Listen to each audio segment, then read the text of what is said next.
ایک یہ پوچھا گیا کہ بال اور ناخن کاٹنے کی مدت کتنی ہے اور ان کی مقدار کیا ہے، اور کیا بال یا ناخن کی کوئی ایسی مقدار ہے کہ اگر اس تک بال یا ناخن پہنچ جائیں اور نہ کاٹے جائیں تو کھانا پینا حرام ہو جائے۔ دیکھیں، بال یا ناخن ایک ہفتے میں کٹوانا سنت کریمہ ہے۔ اگر 15 دن تک چلے گئے تو مکروہ تنزیہی ہے۔ مکروہ تنزیہی اس فعل کو کہتے ہیں جس کو شریعت نے ناپسند تو کیا ہو، لیکن وہ ناپسندیدگی اتنی نہ ہو کہ اس کا کرنے والا گناہگار ہو جائے۔ یعنی 15 دن تک دیر کرنا ناپسندیدہ ہے لیکن گناہ نہیں۔ لیکن اگر کوئی 40 دن تک بال یا ناخن نہ کاٹے تو اب وہ گناہگار ہوگا، کیونکہ 40واں دن سمجھ لاسٹ لمٹ ہے، اس کے بعد دیر کرنا مکروہ تحریمی ہوگا۔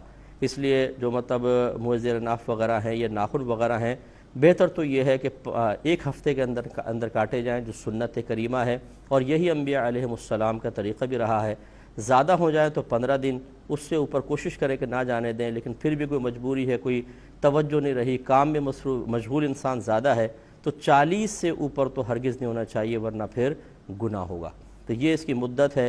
مقدار جو ہے، ناخن جو ہیں مرد ہوں یا عورت، ہماری خواتین بہنیں سمجھتی ہیں شاید لمبے ناخن رکھنا ہمارے لیے شرعاً جائز ہے، کیونکہ وہ سمجھتی ہیں زینت کا سبب ہے، ہاتھ ذرا خوبصورت نظر آتے ہیں، نیل پالش وغیرہ لگاتی ہیں تو دور سے ہی بڑی خوبصورتی نظر آتی ہے۔ لیکن حقیقت یہ ہے کہ نبی کریم صلی اللہ علیہ وسلم نے ناخن بڑھانے کی ممانعت میں مرد اور عورت دونوں کو شامل فرمایا ہے۔ تو اس لیے فرمایا کہ جو لمبے ناخن رکھے گا اس میں شیطان اپنا ٹھکانہ بنا لیتا ہے۔ اب شیطان اس میں ہوگا تو وہ جہاں پر بھی ہاتھ وغیرہ لگ رہے ہیں کھانے وغیرہ کے اندر، گویا کہ اس میں شیطانیت کا اور روحانیت کی کمی کا دخل ہو جائے گا، اور وہ نقصان کا باعث ہے۔ اس لیے ہماری بہنوں کو بھی چاہیے کہ اپنے ناخن کاٹ کر رکھیں، بس اتنا کہ یہ جو ہماری کھال ہوتی ہے اس تک پہنچ جائیں، ٹھیک ہے، اس سے آگے نکلنا تھوڑا سا بھی یہ شرعی طور پر ممنوع ہوتا ہے، اس کو کٹوانا چاہیے۔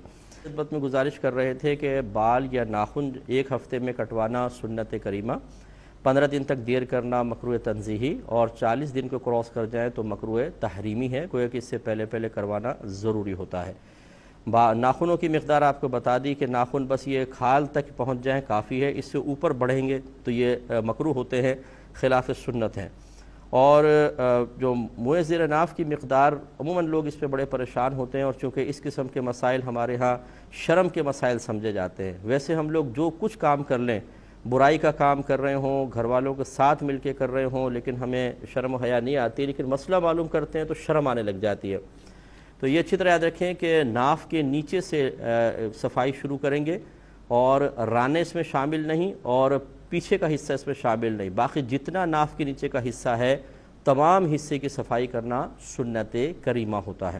یہ بھی جیسے اب یہ بچوں کے اندر مشہور ہوتا ہے، بچوں سے مراد یہ اسکول کالج کے لڑکے وغیرہ کے اندر، کہ اگر جو بال صاف کرنا ضروری ہوتا ہے، اگر وہ چنے کی مقدار کے برابر ہو جائیں اور نہ کیے جائیں تو کھانا پینا حرام ہو جاتا ہے۔ یہ بالکل غلط مسئلہ ہے، اس طرح کچھ بھی نہیں ہوتا۔ فرض کر لیں خدا نہ خواستہ کوئی 40 روز تک بھی نہ کاٹے، اور چنے کی مقدار تو بہت دور کی بات، اس سے بڑے بھی ہو جائیں، اس کے باوجود کھانے پینے پہ کوئی فرق نہیں پڑے گا۔ کھانا پینا طیب اور حلال ہے، اس کا ان بالوں کے صفائی سے کوئی تعلق نہیں، یعنی حلت اور حرمت کا کوئی تعلق نہیں ہے۔ اب باقی وہ جو حکم ہے ہم نے آپ کو بتا دیا کہ 40 دن کے اوپر کریں گے تو اس دیر کرنے کی بنا پر گناہگار ہوں گے، لیکن اس کی بنا پر کھانے پینے پہ کوئی فرق نہیں آئے گا۔